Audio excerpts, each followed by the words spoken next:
राधे राधे, जय माता की भक्तों। आप सभी का स्वागत करती हूँ स्पिरिचुअल ज्ञान साधना में और आप सभी से अनुरोध करती हूँ कि स्पिरिचुअल ज्ञान साधना को सब्सक्राइब कर लीजिए और बेल आइकन को प्रेस कर दीजिए ताकि आपको नई नई वीडियोस का श्री शिवाय नमस्तुभ्यम। जय माता की। राधे राधे भक्तों, कैसे हैं आप सभी लोग। आशा करते हैं भगवान भोलेनाथ और माता पार्वती की कृपा से सभी लोग बहुत अच्छे होंगे। प्रिय भक्तों, बहुत ही पावन पवित्र सावन का महीना चल रहा है और इस श्रावण मास में भगवान शिव माता पार्वती के सहित पृथ्वी पर रहते हैं। इस पूरे महीने भगवान शिव और माता पार्वती को मनाने के लिए भक्त हर तरह के प्रयत्न करते हैं। भगवान भोलेनाथ तो बड़े भोले हैं, वह तो एक लोटा जल से ही प्रसन्न हो जाते हैं। लोग रुद्राभिषेक कराते हैं, दूध से अभिषेक करते हैं, पंचामृत से अभिषेक करते हैं, फलों के रस से भी भगवान का अभिषेक किया जाता है। रोगों से मुक्ति के लिए एलोवेरा आदि चीज़ों के रस से भी भगवान का अभिषेक किया जाता है, जड़ी बूटियों से किया जाता है और भगवान अपने भक्तों के सभी कष्टों को दूर करते हैं। एक बेलपत्र चढ़ाकर भी हम भगवान महादेव को शीघ्र प्रसन्न कर सकते हैं। भगवान भोलेनाथ अपने बच्चों के, अपने भक्तों के सभी दुखों को दूर करते हैं। हमारे भोलेनाथ की एक अलग ही बात है। सभी देवी देवताओं को अनेक मिष्ठान चढ़ाए जाते हैं, किंतु हमारे भोले बाबा को भांग के पत्ते, धतूरा और धतूरे के पत्ते, दूर्वा घास, शमी के पत्ते, बेलपत्र, इस तरह की वस्तुएं चढ़ाई जाती हैं जो कि कोई पसंद नहीं करता। और ऐसी चीज़ों से, ऐसी वस्तुओं से हमारे भगवान भोलेनाथ शीघ्र अतिशीघ्र अपने भक्तों से प्रसन्न हो जाते हैं। हमारे भोलेनाथ को प्रसन्न करने के लिए हमें ज़्यादा कुछ प्रयत्न करने की भी आवश्यकता नहीं है। भोलेनाथ तो ऐसे हैं कि छोटे से प्रयत्न से भी प्रसन्न हो जाते हैं। बस भक्त की जो श्रद्धा है उसमें सत्यता होनी चाहिए, वह पूर्ण प्रेम से परिपूर्ण होना चाहिए। भगवान भोलेनाथ को असत्य भाषण और हिंसा करने वाले लोग अप्रिय लगते हैं, इसलिए भगवान भोलेनाथ की पूजा करते समय हमें झूठ नहीं बोलना चाहिए, हमें कभी किसी का मन नहीं दुखाना चाहिए, कोई ऐसी बात नहीं करनी चाहिए जिससे किसी के हृदय को दुख पहुंचे या उसे अप्रिय लगे। प्रिय भक्तों, बहुत सारी बातें हो गई। आइए आज हम आपको सुनाते हैं श्रावण मास महात्म्य के 8वें अध्याय की कथा। अत्यंत पावन, पवित्र और सुख देने वाली ये कथा है। सभी भक्तगणों से हमारा अनुरोध है कि इस कथा को पूरे श्रद्धा भक्ति भाव के साथ सुनिएगा। आपको बहुत ही सुंदर जानकारी भी मिलेगी, आपको असीम ज्ञान की प्राप्ति होगी। बोलिए गणेश भगवान की जय, गौरी शंकर भगवान की जय, लक्ष्मी नारायण भगवान की जय। भगवान शंकर बोले, सनत कुमार, अब मैं तुमसे पाप को हरने वाले बुध तथा बृहस्पति व्रत को बताता हूँ, जिन्हें श्रद्धा के साथ करने से प्राणी उत्तम सिद्धि को प्राप्त कर सकता है। ब्रह्मा जी ने चंद्रमा को ब्राह्मणों के राजयासन पर अभिषिक्त किया था। किसी समय चंद्रमा की दृष्टि बृहस्पति की पत्नी तारा पर पड़ी। तारा अत्यंत रमणीय, रूप लावण्य संपन्न स्त्री थी। चंद्रमा उसके रूप लावण्य पर मोहित हो काम के वश में हो गया। चंद्रमा ने देवताओं की गुरु पत्नी को जबरदस्ती अपने घर में रख लिया। कुछ काल पश्चात उनसे एक पुत्र उत्पन्न हुआ। पुत्र का नाम बुध रखा गया। बुध विद्वान, रूपवान तथा सर्वगुण संपन्न थे। देवगुरु बृहस्पति अपनी पत्नी को खोजते हुए चंद्रमा के निवास पर पहुँचे। वहाँ उन्होंने अपनी पत्नी तारा को देखा। बृहस्पति चंद्रमा से बोले, तुमने गुरु पत्नी के साथ गमन किया है, इस पाप से तुम कैसे बचोगे? इस महापाप की ओर तुम्हारी बुद्धि कैसे प्रवृत्त हो गई? अब तुम चुपचाप मेरी पत्नी को मुझे लौटा दो और तुम इस पाप से बचने के लिए प्रायश्चित करो। यदि तुम ऐसा नहीं करते हो तो मैं तुम्हारी शिकायत इंद्र से करूँगा। बृहस्पति के कहने पर भी चंद्र उनकी पत्नी को लौटाने को तैयार नहीं हुए, तो देवगुरु ने राजा इंद्र से चंद्र के विषय में बात की और कहा, इसने मेरी पत्नी का अपहरण कर लिया है। हे इंद्र, आप देवराज हैं। आप चंद्रमा से कहकर मेरी पत्नी मुझे वापस दिलवाएं। ऐसा ना करने पर चंद्रमा ने जो पाप किया है वह आपको लगेगा, क्योंकि आप राज्य के राजा हो और राज्य का पाप शास्त्र के अनुसार राजा को ही भोगना पड़ता है। देवराज इंद्र ने चंद्रमा को बुलाया और उसे आज्ञा दी कि तुम देवगुरु बृहस्पति की पत्नी तारा को लौटा दो। किसी दूसरे की पत्नी के साथ गमन करने को पाप माना जाता है तथा गुरु पत्नी के साथ गमन करना महापाप है। देवराज इंद्र का आदेश पाकर चंद्रमा गुरु पत्नी तारा को बृहस्पति को लौटाने को तैयार हो गया, परंतु तारा से उत्पन्न अपना पुत्र मैं वापस नहीं करूंगा। चंद्रमा की बात सुनकर देवताओं को संशय हो गया कि यह किसका पुत्र है। इस बात की पुष्टि तो तारा ही कर सकती है कि यह किसका पुत्र है।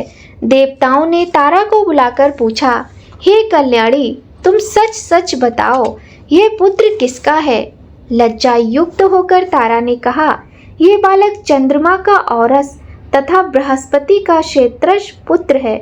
अब जिसको ठीक समझे उसे इस बालक को सौंप दीजिए। तारा की बात सुनकर बालक बुद्ध को चंद्रमा को सौंप दिया। इससे गुरु बृहस्पति खिन्न हो गए।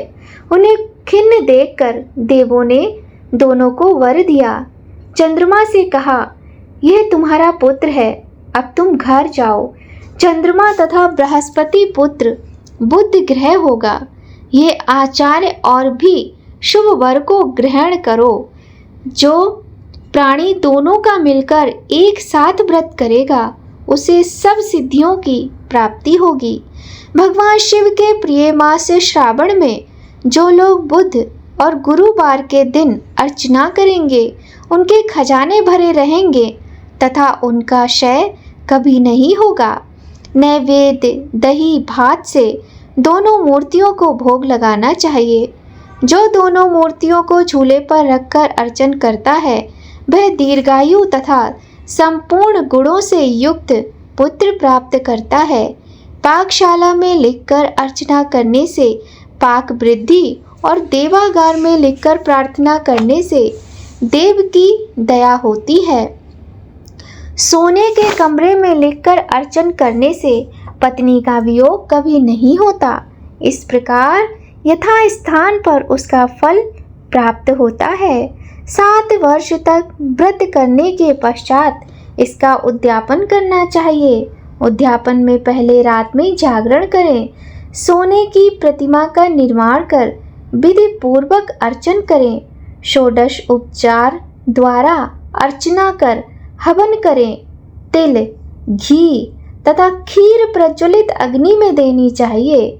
चिंचड़ा तथा पीपल की समिधाओं से हवन करके पूर्ण आहुति डालनी चाहिए।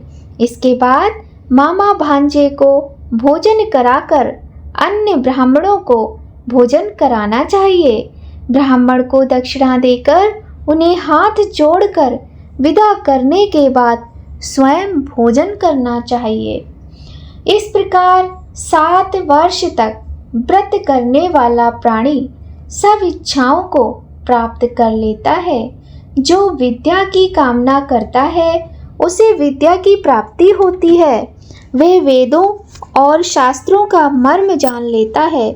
उसे बुद्धि ज्ञान एवं गुरु बृहस्पति गुरुता प्रदान करते हैं।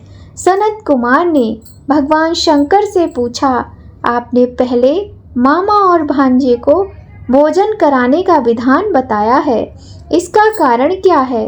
भगवान शंकर ने कहा, हे सनत कुमार, पहले समय में मामा और भांजा दोनों दरिद्र थे। एक दिन दोनों भोजन के लिए घूमते घूमते एक सुंदर नगर में पहुंच गए।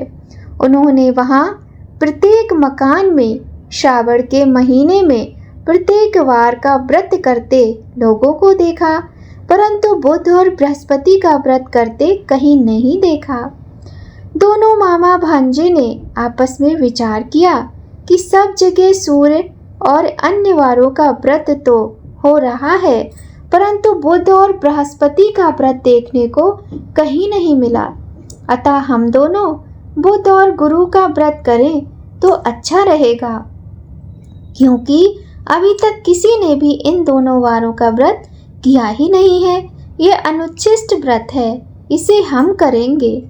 लेकिन विधि विधान ना जानने के कारण दोनों संशय में पड़ गए।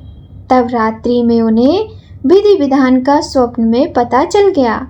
स्वप्न से ज्ञात विधि द्वारा दोनों ने इस व्रत को किया। व्रत करने से वे धन धान्य से संपन्न हो गए। 7 वर्ष तक दोनों मामा भांजे व्रत को करते रहे। वे पुत्र पौत्र धन संपदा आदि से संपन्न हो गए। बुद्ध और गुरु ने प्रत्यक्ष दर्शन देकर उन दोनों को वरदान दिया कि आप लोगों ने हमारे व्रत का सुविचार किया। आज से जो भी इस व्रत को करेगा और मामा भांजे को पहले भोजन कराएगा, वह उत्तम सिद्धियों को प्राप्त करेगा। ओम नमो पार्वती पतये हर हर महादेव। बोलिए गौरी शंकर भगवान की जय, लक्ष्मी नारायण भगवान की जय। आइए भक्तों, अब हम करते हैं शिव चालीसा का सुंदर पाठ। जय गणेश गिरजा सुवन मंगल मूल सुजान, कहते अयोध्या दास तुम देव अभय वरदान। जय गिरिजापति दीन दयाला, सदा करत संतन प्रतिपाला। भाल चंद्रमा सोहत नीके, कानन कुंडल नाग फनीके। अंग गौर शिर गंग बहाए, मुंड माल तन छार लगाए। वस्त्र खाल बाघंबर सोए, छवि को देख नाग मुनि मोहे। मैना मात की हवा दुलारी, वाम अंग सोहत छवि न्यारी। कर त्रिशूल सोहत छवि भारी, कर त्रिशूल सोहत छवि भारी। कर सदा शत्रुंजयकारी। नंदी गणेश सोहें तय कैसे, सागर मध्य कमल हैं जैसे। कार्तिक श्याम और गणराऊ, या छवि को कही जात न काऊ। देवन जब ही जाय पुकारा, तब ही दुख प्रभु आप निवारा। कियो उपद्रव तारक भारी, देवन सम्मिल तुहे जुआरी। तुरत षडानन आप पठायो, लब निमेष में माई गिरायो। आप जलंधर असुर सहारा, सुवस तुम्हारा विदित संसारा। त्रिपुरासुर संयुद्ध मचाई, तवहीं कृपा कर लीन बचाई। किया तपहीं भागीरथ भारी, प्रभु प्रतिज्ञा तास पुरारी। दानिन मह तुम सबको नाई, सेवक स्तुति कर सदाई। वेद नाम महिमा तब गाई, अकथ नादि वेद नहीं पाई। प्रगट उदति मंथन में ज्वाला, जरत सुरसुरा भय बिहाला। कीन दया तय करी सहाई, नीलकंठ तब नाम कहाई। पूजन रामचंद्र जब कीना, जीत के लंक विभीषण दीना। सहस कमल में हो रहे धारी, कीन परीक्षा तवहीं पुरारी। एक कमल प्रभु राखे जोई, कमल नयन पूजन चै सोई। कठिन भक्ति देखी प्रभु शंकर, भय प्रसन्न दिए इच्छित वर। जय जय जय अनंत अविनाशी, करत कृपा सबके घटवासी।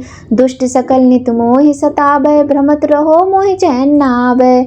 त्राहि त्राहि मैं नाथ पुकारो, यही अवसर को मान उबारो। ले त्रिशूल शत्रुन को मारो, संकट से मोहि आन उबारो। मात पिता भ्राता सब कोई, संकट में पूछत नहीं कोई। स्वामी एक कह आस तुम्हारी, आए हरो मम संकट भारी। धन निर्धन को देते सदाई, जो कोई जाचे वो फल पाही। अस्तुति के विधि करो तुम्हारी, क्षमौ नाथ अब चूक हमारी। शंकर हो संकट के नाशन, मंगल करण विघ्न विनाशन। योगी यति मुनि ध्यान लगावे, नारद शारद शीश नवावे। नमो नमो जय नमः शिवाय, सुर ब्रह्मादिक पार न पाए। जो ये पाठ करे मन लाई, तापर होते है शंभु सहाई। ऋणिया जो कोई हो अधिकारी, पाठ करे सो पावन हारी। पुत्रहीन इच्छा कर जोई, निश्चय शिव प्रसाद ते होई। पंडित त्रयोदशी को लावे, ध्यान पूर्वक होम करावे। त्रयोदशी व्रत करे हमेशा, तन नहीं ताके रहे कलेशा। धूप दीप नैवेद्य चढ़ावे, शंकर सम्मुख पाठ सुनावे। जन्म जन्म के पाप नसावे, अंतवास शिवपुर में पावे। कहते अयोध्या दास आस तुम्हारी, जानी सकल दुख हरो हमारी। नित नेम उठ प्रातः ही, पाठ करो 40। तुम मेरी मन कामना पूर्ण करो जगदीश। मंगसर मासे मंत्र ऋतु संबट 64 स्तुति चालीसा शिवय पूर्ण कीन कल्याण। बोलिए हर हर महादेव, गौरी शंकर भगवान की जय। प्रिय भक्तों, आज की इस सुंदर वीडियो में हमने बहुत ही सुंदर पावन पवित्र शिव चालीसा का पाठ और श्रावण मास महात्म्य के 8वें अध्याय की कथा का रसपान किया। प्रिय भक्तों, आशा करते हैं कि आज की ये वीडियो आप सभी को पसंद आएगी। अगर आपको ये वीडियो थोड़ी भी अच्छी लगे तो वीडियो को लाइक करें और चैनल पर पहली बार आए हो तो चैनल को सब्सक्राइब करके बेल आइकन ज़रूर प्रेस कर दीजिएगा, ताकि आपको आने वाली महत्वपूर्ण वीडियोस का नोटिफिकेशन सबसे पहले मिले। भक्तों, ये जो हम मासिक कथाएं सुनते हैं, इनसे हमें केवल आनंद नहीं मिलता है, इनसे हमें ज्ञान की प्राप्ति भी होती है। श्रावण मास की प्रत्येक तिथि, प्रत्येक दिन का एक अलग ही महत्व है, बहुत ही विशेष है। सारी तिथियां, सारे वार जो हमारे सप्ताह में आते हैं, किंतु इसके विषय में हमें ज्ञान नहीं है। जब हम इन कथाओं का श्रवण करते हैं तब हमें प्रत्येक तिथि और प्रत्येक वार का ज्ञान हो जाता है, हमें बहुत ही सुंदर जानकारी प्राप्त होती है। तो भक्तों, इन कथाओं का आनंद अवश्य लेते रहिए। चाहे आप सुबह सुबह इन कथाओं को सुने, चाहे हमारी माताएं बहनें रसोई घर में कार्य करते करते सुने, और चाहे हमारे पिता समान जो लोग हैं, जो हमारे भाई बंधु हैं, जो छोटे बच्चे हैं, वो सोते समय भी इन कथाओं का श्रवण कर सकते हैं। कहने का तात्पर्य है, आप किसी भी समय इन कथाओं का श्रवण करते हैं तो आपको पुण्य की प्राप्ति होने के साथ साथ ज्ञान की प्राप्ति भी होती है। तो भक्तों, आज की वीडियो में बस इतना ही। आप सभी पर भगवान गौरी शंकर की कृपा सदा बनी रहे, इसी कामना के साथ भक्तों, जय माता की। राधे राधे, हर हर महादेव।